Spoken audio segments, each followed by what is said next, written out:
Hi, this is Shayna, the teacher from EspressoEnglish.net. A lot of students tell me their biggest difficulty is speaking English, and today I'm going to tell you why speaking is so hard.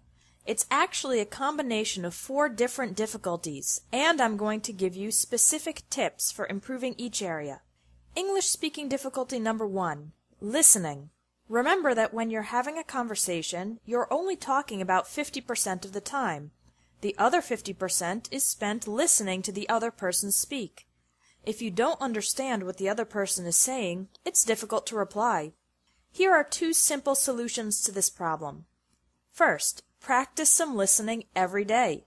All you need is 10 or 15 minutes per day to develop your listening skills. You can get free English podcasts on websites like eslpod.com and listen to them while driving, taking public transportation, exercising, or doing housework.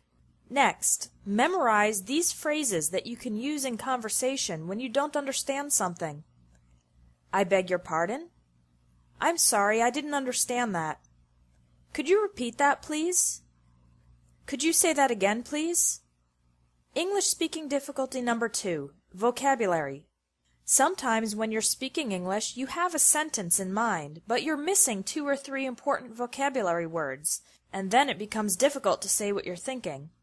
The solution? Learn more vocabulary words. But there's a good way and a not so good way to learn new words. The not so good way is to read lists of words and definitions and try to memorize them. A good way to learn new vocabulary words is in families. For example, imagine you're in an airport. Do you know the words for everything you see? For example, luggage, check-in desk, travel agency, flight attendant, and boarding pass. If not, look for the words you don't know in a dictionary. Now think about what kind of conversations you might have in an airport. How would you ask for help if you can't find the gate? What would you say if you missed your flight? How about going through immigration? Create conversations and write them down in your vocabulary notebook. This will help you learn useful words that are all related to each other, so the next time you're in an airport, you won't have problems with missing vocabulary. English speaking difficulty number 3, pronunciation.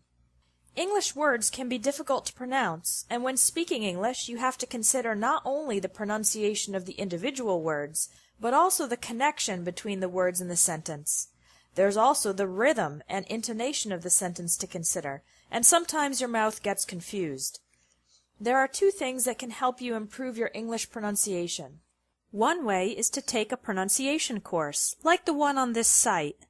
Another way to improve your pronunciation is to keep practicing your listening. The more you listen to English, the more your pronunciation will naturally get closer and closer to native pronunciation. A good way to practice is to get an audio sample with a transcript. Listen to 1 or 2 sentences while reading the transcript, then pause the audio and try to repeat the sentences exactly as the person said them. Practicing pronunciation like this will help you improve very fast. English speaking difficulty number 4, confidence. If you feel nervous and are afraid of making a mistake while speaking English, then your problem is confidence. There are 3 things that can help increase your confidence. First, don't worry too much about grammar. Just do your best to communicate, and you'll often be successful even if you do make a small grammar mistake. Also, remember that the grammar of spoken English is often more flexible than the grammar of written English. Second, keep a positive attitude.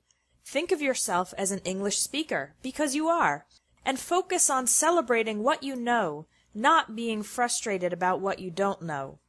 Third, practice speaking English as much as possible in low-pressure situations.